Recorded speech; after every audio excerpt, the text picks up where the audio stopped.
Buenos días a todos y todas, bienvenidos al programa Más Derechos, Más Cambios.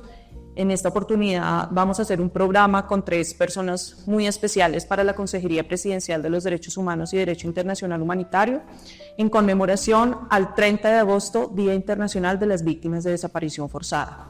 Bienvenidos y bienvenidas. Vamos a hacer una pequeña presentación de quienes nos acompañan el día de hoy. Giuseppe García, líder del equipo de búsqueda de la Dirección de Justicia Transicional del Ministerio de Justicia y del Derecho, abogado experto en justicia transicional, con experiencia en articulación interinstitucional y atención a víctimas, especialista en derecho administrativo. Bienvenido, Giuseppe. Nos acompaña también Federico Andreu, defensor de derechos humanos, magíster en Derecho, profesor universitario, investigador y especialista en Derecho Internacional de los Derechos Humanos. Ha servido como consejero general de la Comisión Internacional de Juristas, consejero jurídico para programas de Amnistía Internacional y secretario general adjunto para América Latina de la FIDH. Ha participado en la misión de observación de derechos humanos de Naciones Unidas en Ruanda y en la misión conjunta ONU-OEA en Haití. Bienvenida, Federico. Gracias. Y nos acompaña también Andrea Torres Bautista, mujer buscadora, coordinadora del área jurídica de la Fundación Nidia Erika Bautista. Andrea es abogada, especialista en Derecho Penal y sobrina de Nidia Erika Bautista, desaparecida forzadamente por miembros del Ejército Colombiano en 1987. Andrea regresó del exilio para estudiar Derecho y se ha dedicado a litigar en defensa de las víctimas de desaparición forzada. Su gestión en la Fundación ha fortalecido el acompañamiento jurídico y psicosocial a más de 500 familias de víctimas, especialmente mujeres buscadoras, promoviendo espacios seguros de liderazgo y apoyo. La Fundación Nidia Erika Bautista ha sido un punto de referencia para la visibilización internacional y nacional de esta problemática. Bienvenida, Andrea.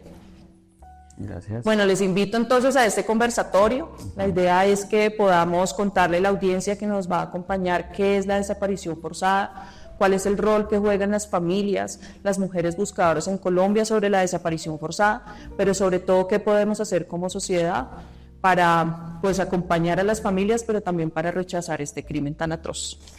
La desaparición forzada en Colombia es una práctica utilizada sistemáticamente en el marco del conflicto armado, especialmente contra la población civil. Desde 1985 y hasta diciembre del 2016, la Comisión de la Verdad estimó cerca de 210.000 víctimas y después del acuerdo de paz se siguen presentando casos cada año. Hay distintas cifras, porque tenemos que decirlo que no hay una cifra como exacta, depende del registro, pero hay distintas cifras que nos dicen que aproximadamente cada 36 horas está desapareciendo alguien en Colombia. Yo quisiera iniciar por una pregunta para nuestros panelistas el día de hoy, y es ¿qué significa realmente el crimen de desaparición forzada y cómo ha cambiado o no su dinámica en Colombia a lo largo de los años? Entonces, si quieren, iniciamos por esta pregunta. Gracias, un cordial saludo para toda la audiencia.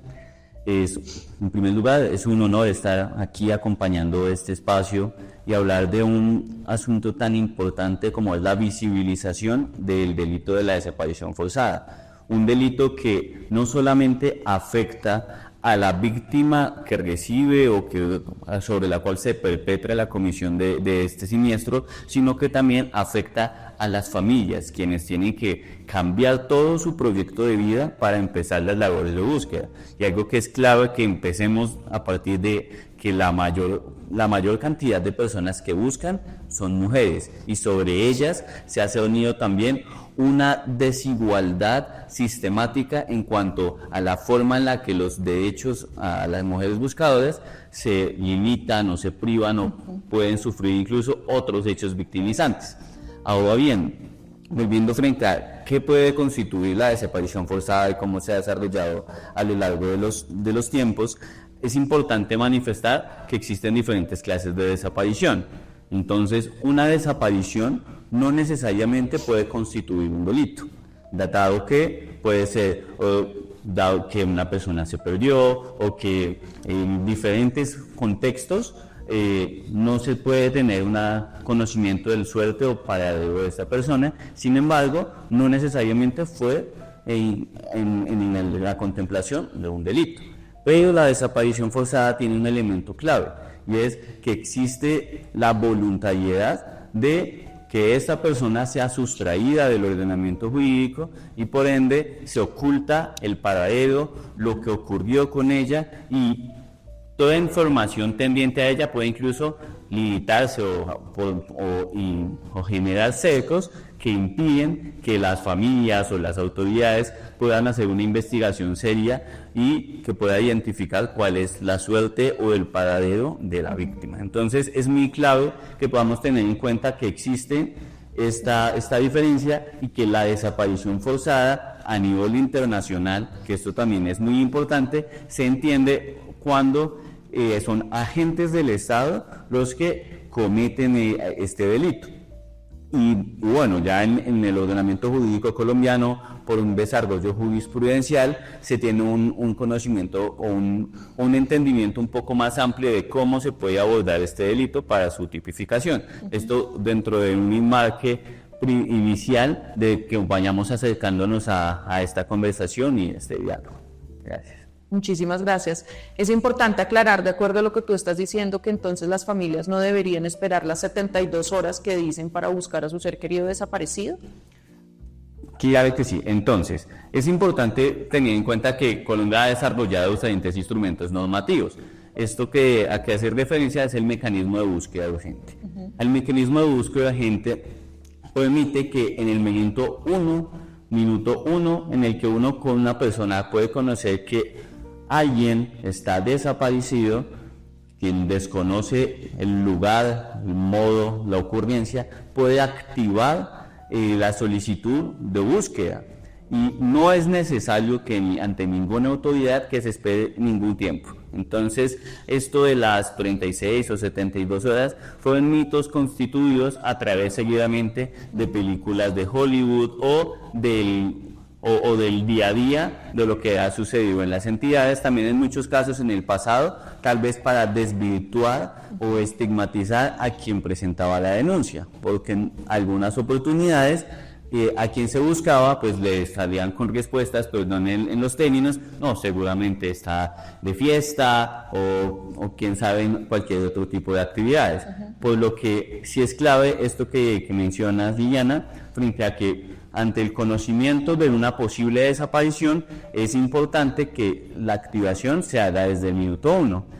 Y en los casos en los cuales y en este momento están involucrando a niños, niñas, adolescentes y mujeres, también está entrando en funcionamiento el mecanismo de alerta tardosa, el cual fue reglamentado el año pasado y sobre el cual la Fiscalía General de la Nación también está generando un liderazgo en el cual se pueda también, por un lado, prevenir la comisión de este delito, se puede hacer una búsqueda inmediata y que se le pueda dar una respuesta muy oportuna a los familiares. Muchísimas gracias de Alerta Rosa. De pronto podemos volver a hablar más adelante cuando hablemos un poco de los avances. Federico, poniendo en cuenta la definición que nos comparte Giuseppe, ¿tú cómo ves también si ha cambiado o no el cómo se hace la desaparición forzada en Colombia?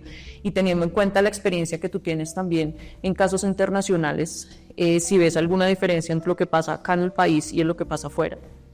Sí, bueno, a ver, cuando estamos hablando de desaparición forzada, que es un crimen bajo el derecho internacional y bajo el derecho nacional, estamos hablando, como lo ha dicho Giuseppe, que a una persona se le priva de su libertad, no importa si es legal, ilegal, esa privación de libertad, si es a través de un secuestro, una detención, una captura, lo que sea, y que enseguida esa privación de libertad de esa persona, quien lo priva de libertad, niegan o disimulan o ocultan su suerte, su paradero, su destino.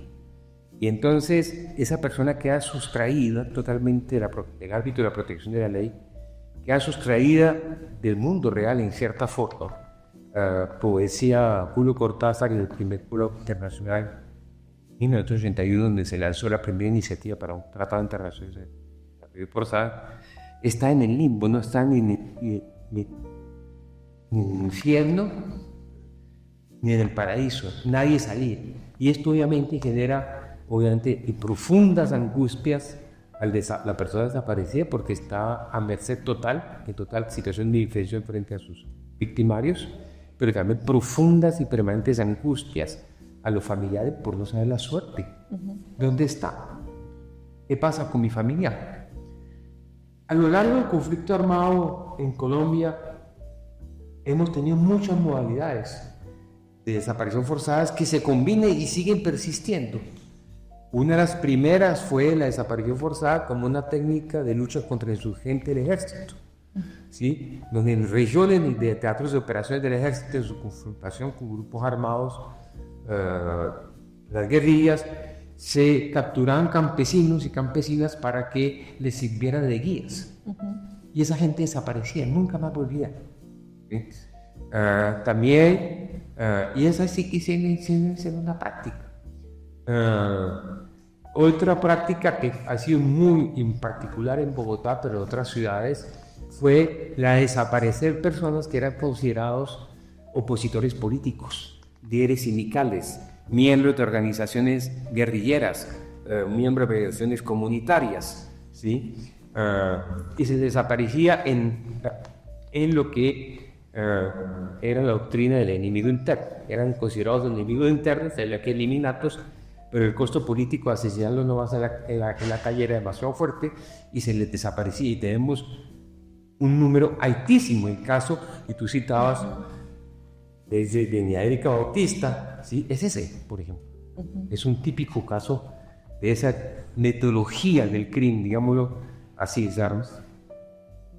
Las modalidades de desaparición forzada no se distinguen realmente por el llamado modus operandi, ¿no? Cómo se hicieron, si fue de noche, si fue en cargo, si fue solo urbano, fue rural. Es por la lógica de criminal. ¿Qué intención se tenía? Y eso se infiere de la calidad, la condición de la víctima. Era miembro de una organización política o social, o era miembro de un sindicato, ¿sí? Por ejemplo. La otra forma que emergió con muchísima más fuerza a partir de los 90 es la utilización de la desaparición forzada como un método utilizado tanto por agentes del Estado y por los paramilitares que actúan con la utilización, complicidad con agentes del Estado. Fue la desaparecer gente en territorios donde se pretendía controlar totalmente el territorio de la población, como una estrategia también de control de la población, que está ligado también después, siguió ligado a estrategias de despojo de tierra, de desplazamiento forzado, etc. Ha habido otras modalidades de desaparición forzada que han estado ligados y en particular eso sucedió con la policía, el DAS, y en la policía el famoso S2, ¿sí? Que tuvo nombres como la ICREC, la DIJÍN, pero se llamaba F2, o sea, inteligencia policial, que era desaparecer gente en el curso de investigaciones policiales, ¿sí? Para buscar información, a buscar pruebas, para incriminar a alguien, y tenemos muchos casos. Por ejemplo, es el caso más protuberante, más conocido, es el caso de los desaparecidos del 82, de los 3 o 15 personas que eran estudiantes de diferentes universidades que fueron desaparecidos en el marco de investigación por la DIJÍN. Entonces, todas sus probabilidades han sido combinadas, han estado combinadas también a formas de reclutamiento forzado a la población en el conflicto, y no solamente niños, sino mayores. Entonces, hay una pluralidad y esas dinámicas han coexistido a lo largo de la historia de nuestro conflicto armado y parecen seguir subsistiendo, unas más, otras menos. Es muy difícil comparar cada situación nacional, pero en todos los países uno puede ver que hay muchas modalidades y dinámicas, porque al fin y al cabo la desaparición forzada está ligada a dinámica de cómo se concibe el ejercicio del poder, desde a recurrir a una metodología criminal e ilegal, ¿sí? Entonces uno dice, bueno, Argentina estuvo muy concentrado, o Uruguay estuvo muy concentrado en la represión de todo lo que era la oposición política en general, pero también estuvo asociado a todo lo que se llamó el botín de guerra, o sea, desaparecer mujeres opositoras políticas reales o potenciales embarazadas para adueñarse de los niños. Los niños fueron dados ilegalmente en, digamos, apropiación a familiares y se vendían. Aquí hemos tenido casos, pero no son muchos. En Argentina sí son muchísimos. En Perú, por ejemplo, la dinámica de la desaparición forzada estuvo muy ligada a la estrategia militar que desplegó el ejército peruano en la lucha contra los grupos armados llamados terroristas por uno, pero bueno, ya como los de guerrilla, el Sendero Luminoso y el Tupac Amaru. En Guatemala también se dieron todas estas modalidades, pero que una modalidad fue también sino como una modalidad de castigo a las poblaciones. Sí, todo muy centrado. Entonces, uno ve una pluralidad de modalidades, de formas y dinámicas y que se debe entender dentro de los contextos que se dan, que van cambiando. Pero la realidad que tenemos es que hoy en día la desaparición sigue, ¿no? Tuvimos desaparición a raíz del estallido social y no pocas, por ejemplo. Hay regiones de forma golpeadas que otras, ¿sí? Hoy en día persiste.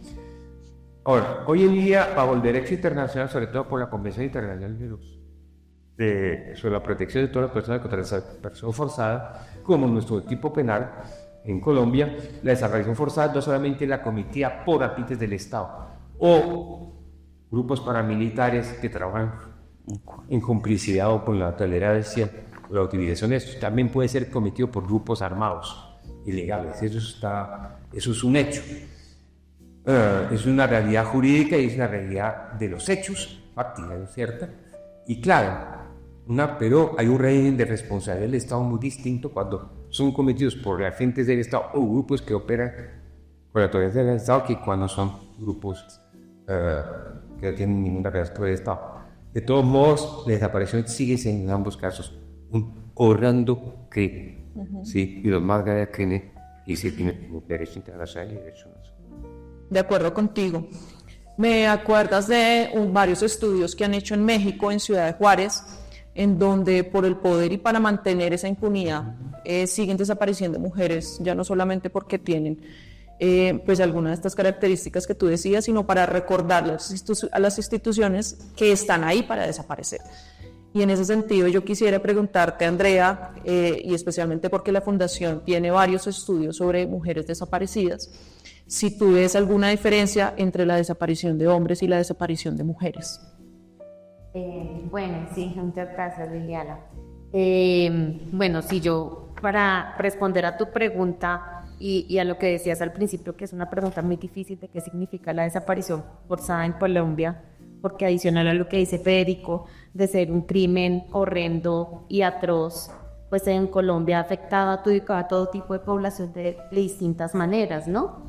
Y ha habido además un negacionismo sobre su existencia que ha sido permanente y persistente, como ha sido persistente la desaparición forzada. Digamos que dentro de toda esta pluralidad de modalidades que nos ha mencionado Federico, ha habido la participación del Estado por acción a través de sus agentes, pero también por omisión a través de la complicidad de las instituciones que no han investigado, que no han hecho la labor y no han cumplido el deber de buscar, y que por eso no han cargado a las familias con este deber. Y digamos que ahí me voy a la pregunta que me hace sobre la diferencia entre las desapariciones forzadas de las mujeres y los hombres, que es diferente en las cifras, digamos, no son tantas las mujeres desaparecidas. Tú hablabas de las cifras de la Comisión de la Verdad, y en esas cifras justamente son como 20.800 mujeres desaparecidas las que se identifican, pero digamos que la diferencia más marcada que yo veo en los casos de mujeres son el tipo de violencias basadas en género que sufren durante el cautiverio, que no son investigadas y que durante muchísimas décadas estuvieron silenciadas. Nadie hablaba de lo que le pasaba a las mujeres. Era algo que las autoridades no investigaban. Y por ejemplo, en el caso de Nidia Erika, que fue con el que dolorosamente tuvimos que aprender en carne propia que es la violencia contra las mujeres.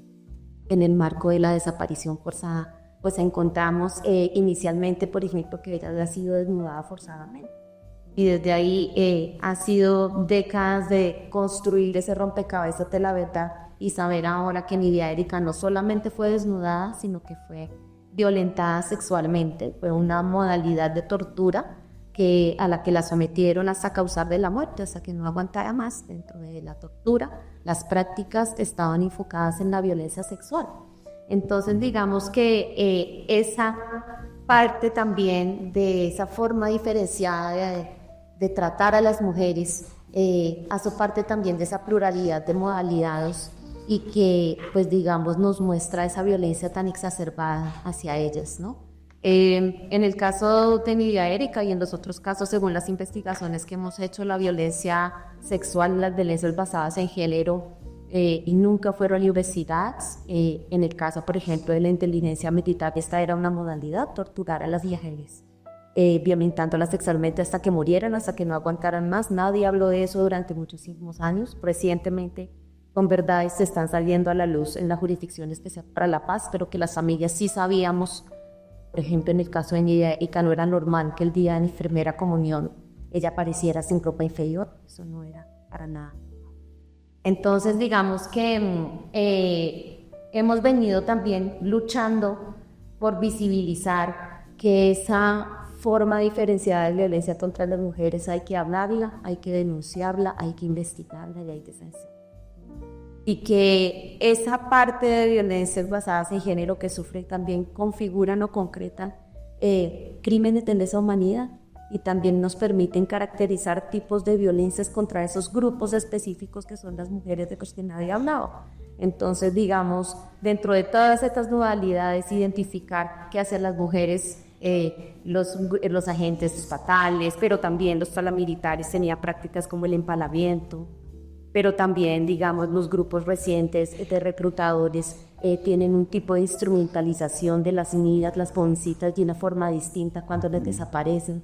Identificar todas esas modalidades ha sido importante para visibilizar lo que ha sido la diferencia de la desaparición forzada en las mujeres y hombres en Colombia, de la que nadie hablaba.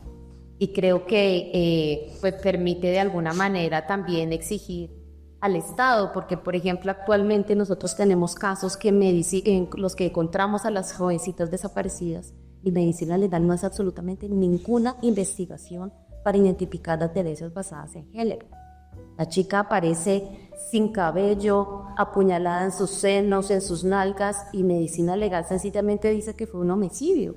Y dentro de las causas de manera de muerte no establece o no detalla por qué razón esta mujer aparece con este tipo de violencias cuando eso configura una tortura y cuando eso concreta unas violencias basadas en género que tienen que ser investigadas y tienen que ser sancionadas. Entonces digamos que sigue siendo una línea seguir hablando de la violencia contra las mujeres en el marco de la desaparición forzada y en el cautiverio, y sigue siendo un desafío grandísimo que Colombia lo sancione y lo castigue como se merece. Muchas gracias, Andrea, por hablar de los desafíos y de estas diferencias que hay entre las personas desaparecidas. Y esto me da paso a la siguiente pregunta, y es sobre eso. ¿Cuáles son los mayores desafíos y retos que hay en el país para garantizar que no hayan más desaparecidos, para garantizar la justicia, para garantizar la verdad? ¿Cuáles creen ustedes que son los mayores desafíos? Pero también tú hablabas un poco de los avances. ¿Cuáles creen también, para que hablemos un poco de ambas cosas, ¿no? ¿Cuáles como los mayores desafíos, pero también algunos avances por destacar? Y bueno, es un gran desafío, en primer lugar, poder concertar, concretar e identificar a cuántas personas estamos buscando. Porque lastimosamente la institucionalidad colombiana, dentro de los diferentes aparatos creados para tal fin, por un lado la Comisión de la Verdad tiene una cifra, contamos con otra cifra de la Unidad de Búsqueda, otra cifra dentro de los incluidos por la Unidad para las Víctimas, Medicina Legal tiene otra cifra con la Comisión Nacional de Búsqueda, y este es uno de los primeros retos y quizá más importantes, poder saber a cuántas personas estamos buscando realmente y que a partir de ello empezar a orientar las dinámicas de búsqueda, identificación y todo lo que de ello viene. Otro de los grandes retos es que lastimosamente en Colombia el conflicto armado no ha cesado y ha mutado en múltiples formas. Entonces ahora se encuentra otro tipo de violencias ligadas al narcotráfico, al multicrimen, como lo llama el presidente, en el cual estas dinámicas de control ya no solamente están enfocadas a lo que era un actor armado o solamente el narcotráfico, sino que se mezclan con otro tipo de desapariciones transfronterizas, con desapariciones que pueden estar ligadas también a la trata de personas. Entonces, al uso, utilización de menores para el conflicto, al reclutamiento. Entonces, este es uno de los grandes retos que tenemos como Estado, porque este es un compromiso que se debe solventar como Estado, más allá del gobierno de turno, sino que podamos generar también un aparato estatal que pueda no solo responder a las familias que necesitan saber qué ocurrió con sus familiares, que también se pueda generar una justicia, porque así como ustedes lo mencionaban ahora los compañeros en el panel, es un delito sobre el cual ha habido un gran negacionismo, y si uno identifica las cifras de personas juzgadas y condenadas por este delito, la desproporción es máxima. Yo creo que a cifras reales ni siquiera el 0.1% de los delitos de desaparición forzada han sido juzgados con una condena efectiva. Entonces, este es otro de esos grandes retos que estamos avisorando en el camino. La multiplicidad de aplicación de justicia. Frente a, por ejemplo, tuvimos la Ley de Justicia y Paz, frente a uno de los actores armados que generó, especialmente en los años 90, una cantidad increíble de desapariciones forzadas, también en connivencia con el Estado, otros actores armados y guerrillas que fueron, que están, especialmente la guerrilla de las FARC y algunos otros actores dentro del marco de este conflicto armado, que puede analizar y estudiar la JEP, sobre lo cual también se está a la expectativa de unos próximos fallos y sanciones propias. Y por otro lado, lo que viene ocurriendo a partir del 2016. Entonces, como tenemos múltiples contextos de violencia, es necesario y es un gran reto por articular el Estado en, primero, identificar, ¿cuántos desaparecidos hay? Luego, ¿cómo los vamos a buscar? ¿Qué entidades tenemos dispuestas para ello? Porque tenemos un aparato estatal creado, pero si es necesario, probablemente robustecerlo. Y además de ello, brindar una atención integral a todas las personas buscadoras, porque al ser un delito que tiene múltiples dimensiones, afecta no solamente a la persona en su débito económico, toda vez que cuando se genera la búsqueda suelen dejar todos los proyectos de vida de la familia de la persona desaparecida. El proyecto de vida queda a un lado por encontrar a la persona y encontrar respuestas. Y esto también se cierne de una forma especial en su salud, no solamente física sino emocional, y esto debe avanzar también hacia una atención psicosocial que a futuro permita poder tener una reconciliación, porque además de la justicia, de la verdad, de la reparación, ligado a esto están las garantías de no repetición, y para ello necesitamos, a través, por ejemplo, de espacios como este, prevenir sobre este delito, porque es llamativo que un país como el nuestro siga con una cifra de desapariciones tan alta, y tenemos casos que en este último tiempo están llamando muchísimo la atención, dadas las diversas modalidades. Ya algunas modalidades, como lo identificaba hace unos momentos el doctor Andreu, se venían sobre cómo, por ejemplo, las fuerzas del Estado generaban distintas desapariciones. Ahora, como tenemos actores variados que no están circunscritos a algún grupo armado, sino que todo funciona de una forma más molecular, termina generando que haya patrones distintos de acuerdo a cada región.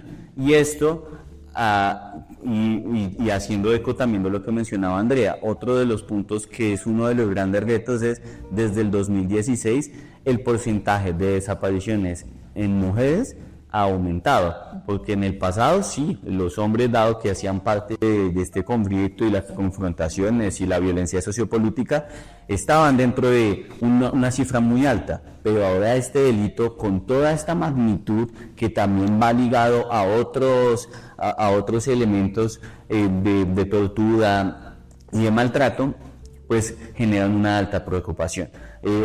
Este es primero hablando de los retos, para que luego hablemos de cómo el Estado está buscando responder, cuáles son estos compromisos que hemos adquirido tanto como gobierno nacional, con las entidades que hacen parte del Estado y con la misma sociedad civil, que ha venido también impulsando toda esta visibilización tendiente a compromisos que repercutan en un cambio y que podamos empezar a hacer, por un lado, el encuentro de las personas desaparecidas, la entrega de los cuerpos de una forma digna, y que también podamos prevenir que este delito continúe ocurriendo. Múltiples desafíos. ¿Qué desafíos encuentran ustedes adicionales a los que dice? Hay desafíos del tema de justicia. Y el tema de justicia tiene que ver por las obligaciones del Estado de investigar, juzgar y sancionar culpables. También tiene que ver con el derecho a la verdad. ¿Qué pasó? ¿Por qué? ¿En qué condición está mi familiar? ¿Lo desapareció? ¿Por qué motivos y quiénes? Es un derecho de las familias y es un derecho de la sociedad, ¿sabe? De ahí tenemos una falla estructural histórica en Colombia. Pero para memoria, o sea, yo me acuerdo del año 81, 82, cuando se recién creaba el grupo de trabajo sobre esa participación voluntaria en Naciones Unidas. Oficialmente la posición de Colombia era, no hay desaparición forzada, sí. Es la posición. En el año 87 varios activistas de derechos humanos liderados por Eduardo Maña presentamos un proyecto de ley para tipificar desaparición forzada a través de con el ser Uribe. Y el gobierno la presentó porque en esa época no había constitución, la Procuraduría no tiene ninguna iniciativa parlamentaria, y los considerantes tenemos que aprobar esta ley para mostrar que aquí no hay desaparición forzada. Y era más un nacionalismo, ¿sí? Y hasta el 95 se volvió a revivir la iniciativa y el gobierno nacional de Pastrana se opuso y finalmente varias veces objetó la ley, y hasta el 2000 se logró la tipificación.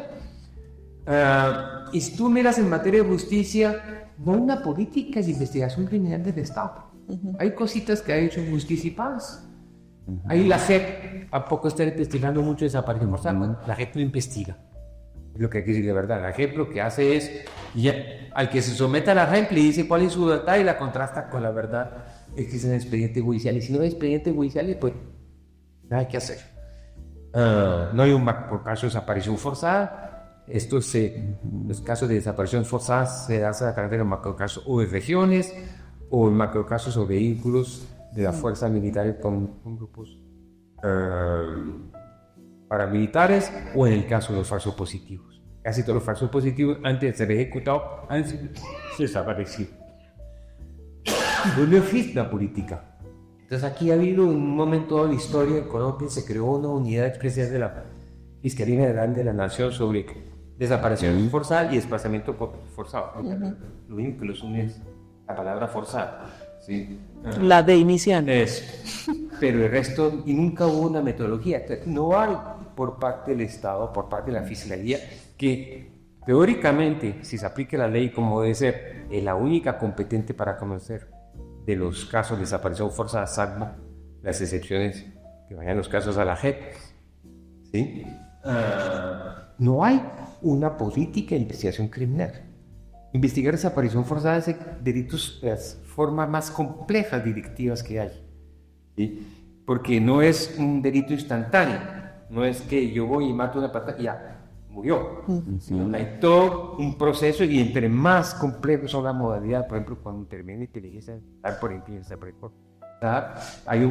hay gente que participa en inteligencia para detectar a la víctima, ver sus movimientos, otros que la capturan, otros que las entregan, otros que la capturan, otros que la ejecutan. Es el destino de los desaparecidos, será asesinado después, ¿no es cierto? O morir en la tortura, ¿sí? Y eso implica modernidad, y es un crimen que La desaparición forzada pretende ser el crimen perfecto por excelencia, el que más arroja impunidad, porque se sustrae y no hay pruebas, nadie dio, ¿dónde está?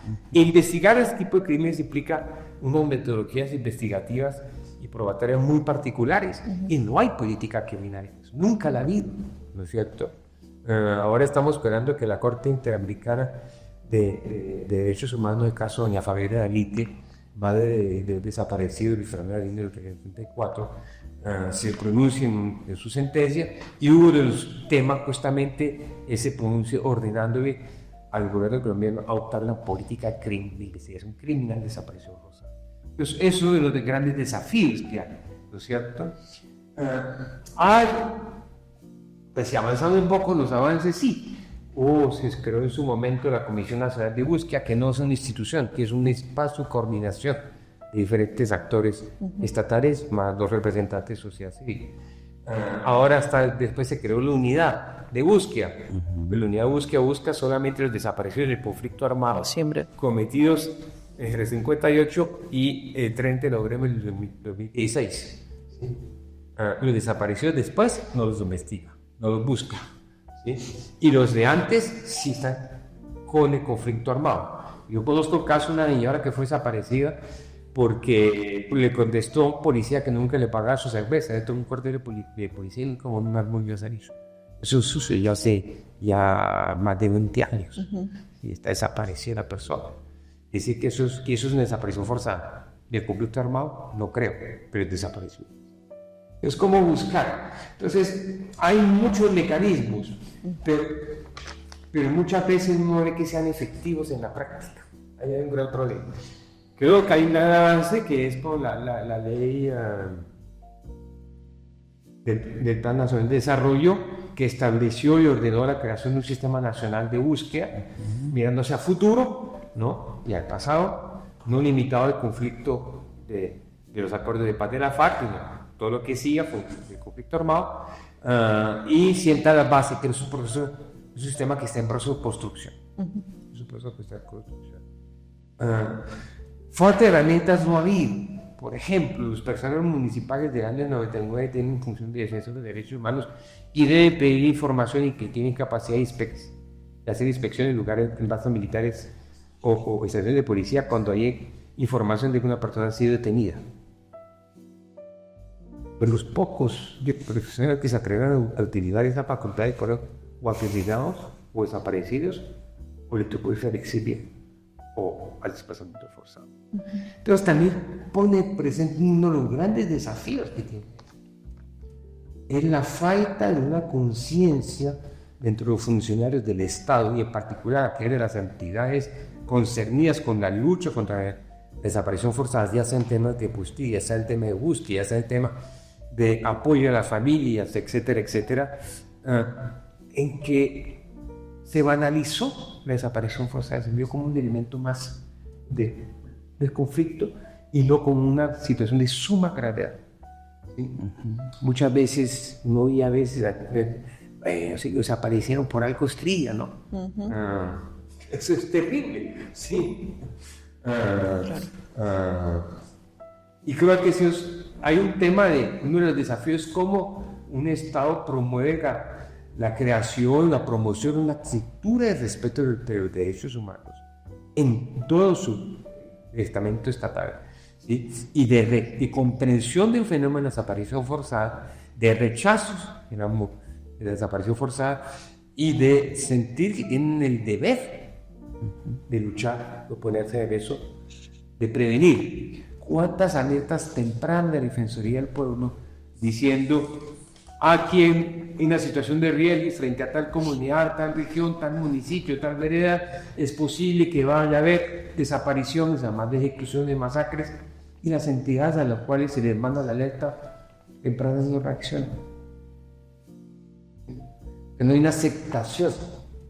Y luchar contra esa aceptación es uno de los desafíos más grandes que tiene el Estado. Implica también unas campañas de bailes. ¿Cuántas campañas de sensibilización, llamémoslo así, de visualización del tema de la desaparición forzada promueve el Estado a lo largo del año? cada año. Pues nos congregan fechas memorables, fechas importantes, pero esto es una actividad que debe hacerse de forma permanente, ¿cierto? Que es lo que permite crear una cultura de respeto a los derechos humanos que sea una herramienta más para enfrentar eso. Muchas gracias, Federico. Y Andrea, ¿tú qué desafíos encuentras en este fenómeno adicional a lo que dicen los compañeros? Bueno, adicional al desafío de la impunidad, de la justicia y de la impunidad que comparto, que explica muy bien Federico y todo lo que implica para nosotros las familias, pues creo que dentro de los desafíos la persistencia de las desapariciones forzadas es un desafío muy grande mientras continúen ocurriendo día tras día desapariciones forzadas y digamos en las recientes que vemos sobre todo que impactan a nuestros jóvenes y a nuestros niños, pues digamos que nunca vamos a superar la situación y digamos que esa persistencia también me lleva a hablar de los riesgos, ¿no? De los riesgos que siguen enfrentando las familias para que se busque a su ser querido, para que se investigue, para romper toda esa estructura de impunidad, de ausencia de voluntad política, de funcionarios que no quieren investigar, que no quieren responder y que finalmente las dejan en un absoluto abandono. Entonces, considero que ese es un reto muy grande y para hablar de los retos, también pasar a lo que tú nos preguntabas de los avances. Y es un poco como frente a esos riesgos, frente a esa ausencia de voluntad, frente a ese abandono, los familiares de los desaparecidos siempre hemos sido inmensamente resilientes, resistentes e innovadores. Nos hemos sentado junto con los expertos a escribir las leyes, las normas desde la tipificación de la desaparición forzada. Hemos estado en La Habana poniendo nuestras propuestas para la paz y nos hemos sentado también a identificar cuáles son los riesgos y las afectaciones que hemos tenido, porque claro, digamos durante mucho tiempo siempre nuestra mirada ha estado sobre nuestros familiares desaparecidos que han sido el foco y quiero hablar dentro de los avances de lo que ha sido la ley 2364, que es la ley de protección y del conocimiento a las mujeres buscadoras y hablar de eso porque parte de los desafíos frente a la impunidad, frente a la ausencia de atención, de prevención, ha sido sentarse a escribir esa ley, primero identificándonos y mirándonos a nosotras mismas y a todos los dolores y los sufrimientos que habíamos sufrido en este camino de búsqueda de nuestros seres queridos, pero no quedarnos en el dolor de lo que sufrimos, sino convertir y transformar ese dolor en derechos. Convertirlo en una ley y llevarla al Congreso y hacer la incidencia y pedir el apoyo internacional hasta que sea una realidad y buscar con ella que se proteja y que se le dé unas mayores garantías a las mujeres buscadoras que desafortunadamente día tras día siguen surgiendo. La desaparición forzada persiste. Vemos que va a ser un reto muy grande, no imposible porque somos soñadoras de que puede alcanzar un día sin desapariciones forzadas, pero que va a ser un camino largo y mientras en ese camino haya mayores garantías para las familias, para las mujeres que son en su mayoría a los desaparecidos, no por una cuestión de feminismo radical, sino porque dentro de muchas cosas en su mayoría son los hombres los desaparecidos y ha quedado en los hombros de las mujeres salir a buscar. Entonces, digamos que dejar este tipo de legados en la legislación colombiana, la ley de mujeres buscadoras es única en el mundo, es un hito histórico en el mundo que no existe en ningún otro lugar.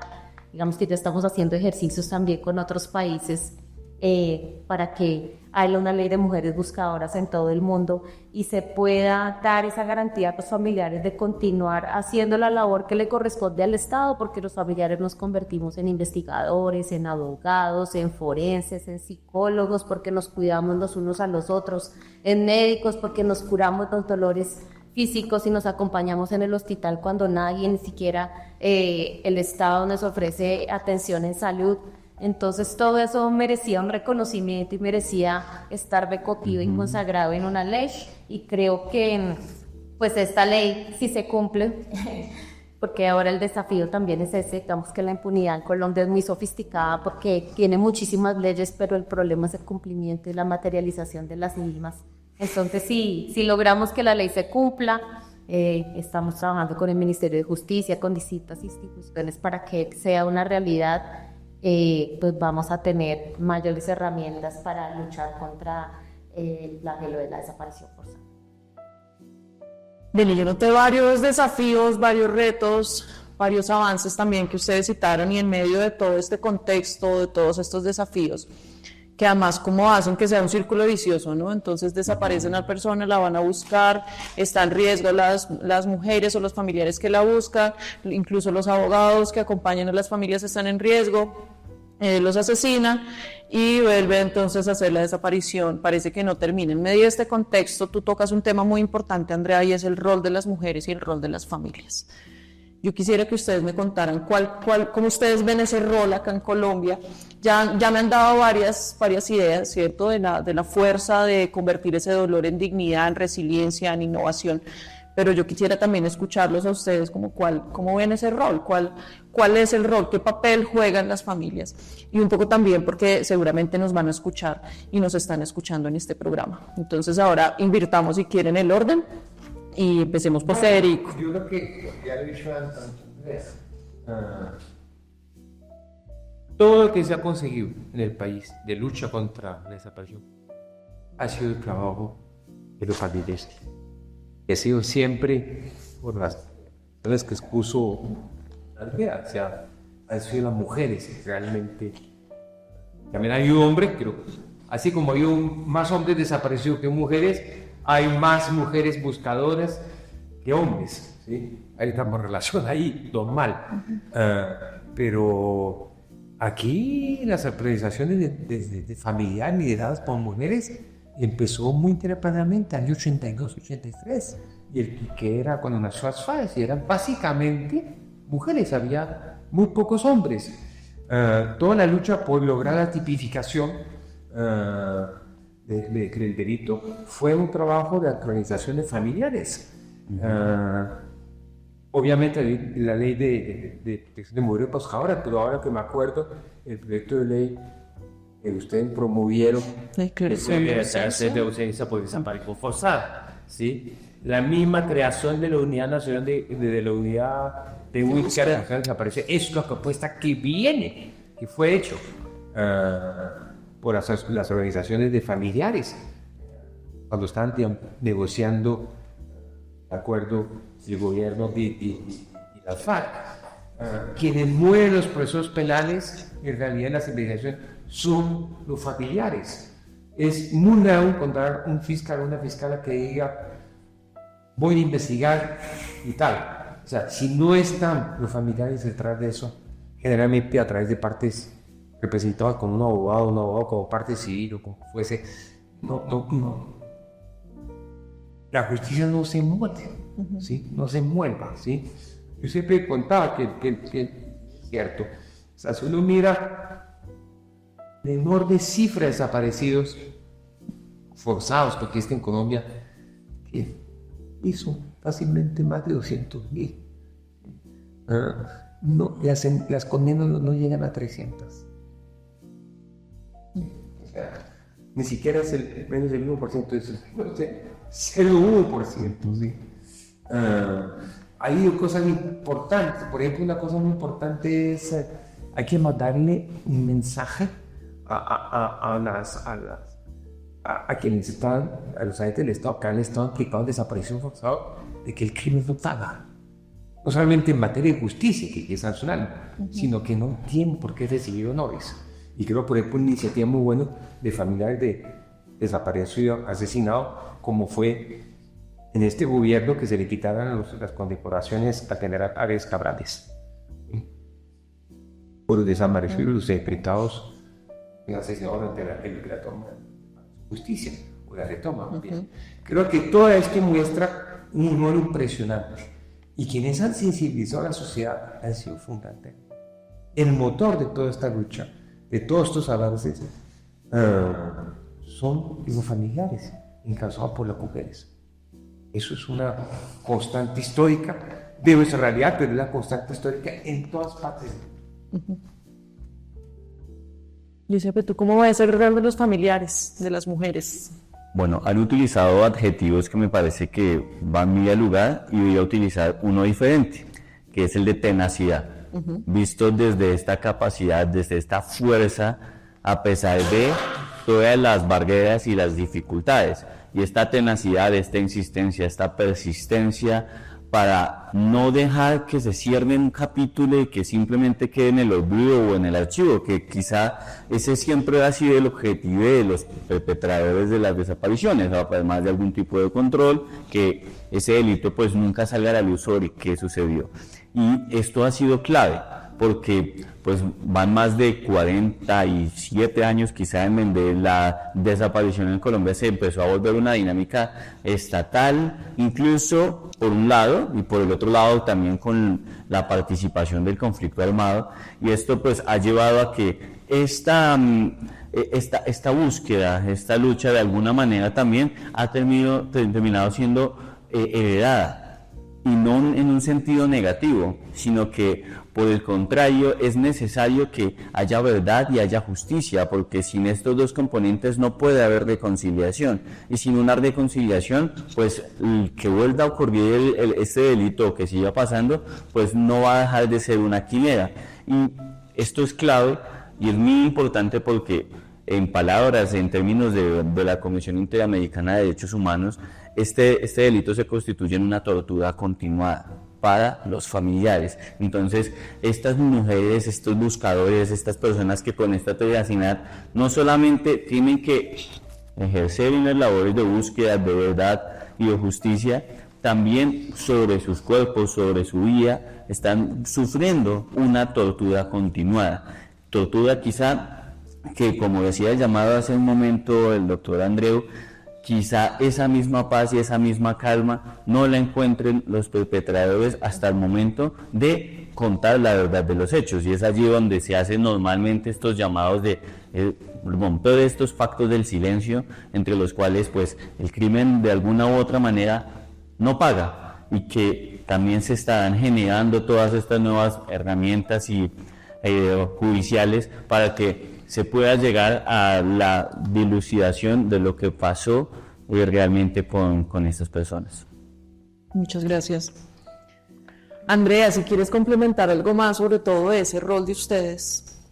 Bueno, yo creo que el rol que identifico de los familiares de los desaparecidos y de las mujeres buscadoras es un rol de constructores de paz, por todo lo que han dicho los compañeros.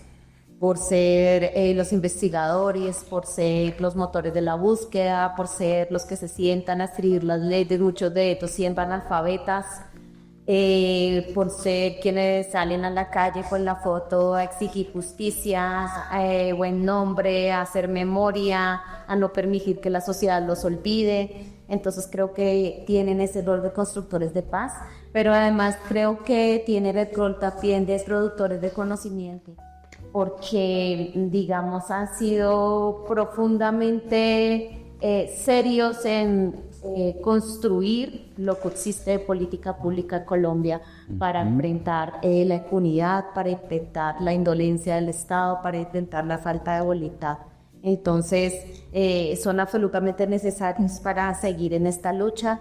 Y además de ello son quienes se levantan todos los días a darse ánimo entre ellos mismos para seguir, para no desfallecer y para no olvidar. Muchísimas gracias. Yo quiero cerrar este conversatorio dándole un mensaje como a la sociedad que nos está escuchando, a las personas que tal vez no conocían el tema de la desaparición forzada, que tal vez siguen pensando que tienen que esperar 72 horas o que siguen pensando que desaparecen, por algo será, ¿no? Tú decías la frase. ¿Qué mensaje le podríamos dar a la sociedad teniendo en cuenta ese deber que tenemos como ciudadanos y como ciudadanas de sembrar memoria, de impulsar la garantía de no repetición y de exigir como estos derechos y sobre todo un acompañamiento? ¿Qué mensajes quisieran darle? Si quieren, Perico. Pues yo creo que el mensaje es recordar el carácter absolutamente atroz este crimen, donde a alguien se le niega ser algo, se le evapora, en un lugar donde nadie sabe dónde está, y que esto se prolonga en el tiempo, trayendo inmensos sufrimientos a los familiares, a sus amigos, a sus compañeros sindicatos, a sus compañeros políticos, en la comunidad campesina. Esto es un crimen que tetaniza a la sociedad, el temor. ¿Sí? En la desaparición forzada sé que ha estado asociado a una forma de generación de terror en la sociedad. Y que hoy fui yo, mañana puede ser tú. O sea, las dinámicas son realmente diabólicas. Y creo que ahí es importante que la gente tome conciencia de esa realidad y ejerza solidaridad y acompañamiento en la sociedad a los esfuerzos de los familiares de la búsqueda, de su ser querido, de la búsqueda de justicia, ¿no? De verdad, ¿no? Eso es fundamental. Y al mismo tiempo se movilice exigiendo al Estado, a las autoridades, al nivel que sea, que actúen, que tomen medidas como es su obligación y su deber bajo la Constitución. La desaparición forzada está prohibida en la Constitución, artículo 2, ¿sí? Que exijan cumplan su deber de investigar, de buscar, de prevenir, de dar garantías de que eso no vuelve a pasar. Y creo que la movilización social es fundamental, ¿sí? Hay hechos tenemos nosotros aquí en Colombia, por ley, la semana del desaparecido, se supone que los municipios deben hacer conmemoraciones. Yo me acuerdo hace unos 10 años, hay 100 municipios, los 1000 y pico, que me parece, hacían algo. Entonces, quiere decir que se desaparece en la desaparición forzada, se invisibiliza, ¿sí? Y se acepta. Y creo que eso es una obligación de todos nosotros como simples ciudadanos el luchar contra eso. Y ese es el llamado a la sociedad, a todo el mundo, de realmente movilizarse en la lucha por desaparición, la visibilización de la desaparición forzada y de exigencia que el Estado cumpla sus obligaciones en prevenir, en garantizar que no se siga desapareciendo y en buscar desaparecidos y en juzgar y castigar a los responsables de forma ejemplar. Muchísimas gracias, Federico. Andrea, ¿qué mensajes quisiera darles a la sociedad? Bueno, mi mensaje para la sociedad es que las desapariciones forzadas desafortunadamente persisten y le pueden pasar a cualquier persona. A mi familia le tocó y digamos que cuando ocurre una desaparición forzada en una familia cambia completamente el proyecto de vida, la historia familiar, el motivo de levantarse cada día. Y digamos que es muy importante lo que dice Federico de que necesitamos el acompañamiento de la sociedad. Los familiares de los desaparecidos siempre hemos estado muy solos, siempre se nos ha dado la espalda, y el hecho de que la sociedad se involucre, de que nos acompañe a construir esa memoria de la desaparición forzada, esa memoria de nuestros seres queridos, es una deuda que tenemos todos y que necesitamos el involucramiento de todos para luchar contra la impunidad, para lograr que las desapariciones forzadas no se repitan, pero también que las violencias contra los familiares y las mujeres que buscan tampoco se den. Muchísimas gracias, Andrea. Giuseppe, compártenos tu mensaje a la sociedad. Bueno, aquí es importante reafirmar un compromiso que hay por parte del gobierno nacional, que también está pues ligado al Ministerio de Justicia y del Derecho y a su vez por el Sistema Nacional de Búsqueda. Y este compromiso es poder lograr contar con una política pública integral en materia de búsqueda antes de que termine este periodo presidencial. Es decir, nos queda menos de un año y estamos trabajando arduamente con todas las entidades del Estado también, porque esto es intersectorial, para poder lograr una política que hablen dentro de los ámbitos de atención, prevención, búsqueda, identificación, entrega digna y el acceso y intercambio de información. Esto es clave y es importante reafirmar este compromiso. Al igual, como mencionó hace unos momentos Andrea, el Ministerio de Justicia, también con todo el acompañamiento de las diferentes entidades que van a implementar la ley de mujeres buscadoras, nos encontramos ya en la fase final para la publicación y firma del decreto para que podamos implementar de una debida manera esta ley de mujeres buscadoras que pueda atender todas las necesidades y la deuda histórica que tiene el Estado frente a lo que es la visibilización, la atención, el entendimiento de la mujer buscadora y las personas buscadoras como constructores de paz. Y esto es algo clave. Claro que sí. Sí, una pequeña... Muchas gracias. Compartir una experiencia de lo que es lo poderoso de la movilización de la sociedad. Ese caso de Uruguay. De Uruguay son más o menos 200, 150 desaparecidos.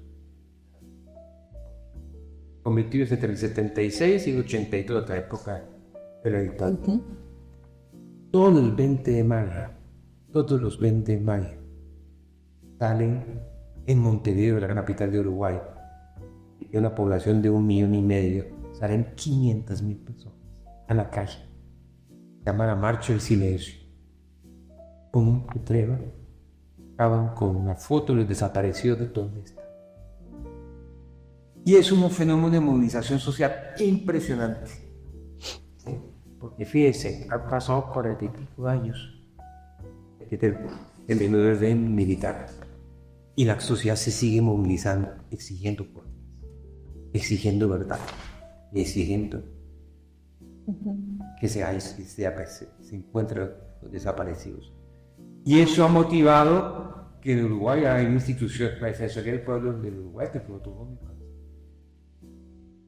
que tiene un mandato muy similar a la unidad de búsqueda, incluso más fuerte.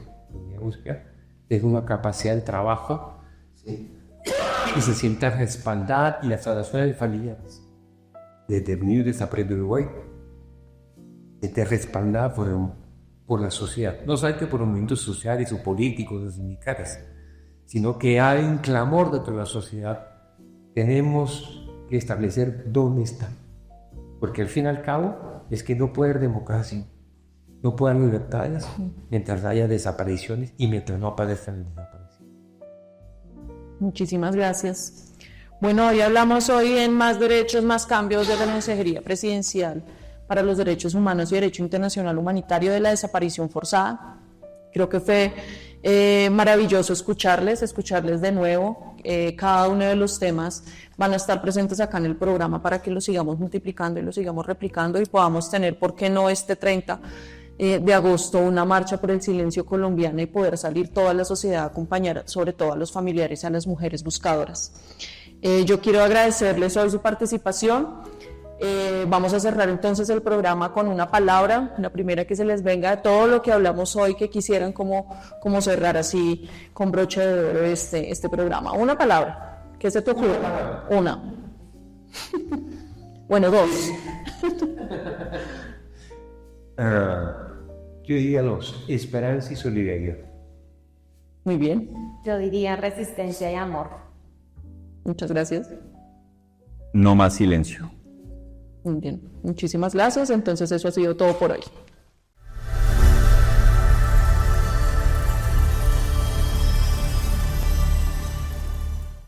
Consejería Presidencial para los Derechos Humanos y DIH.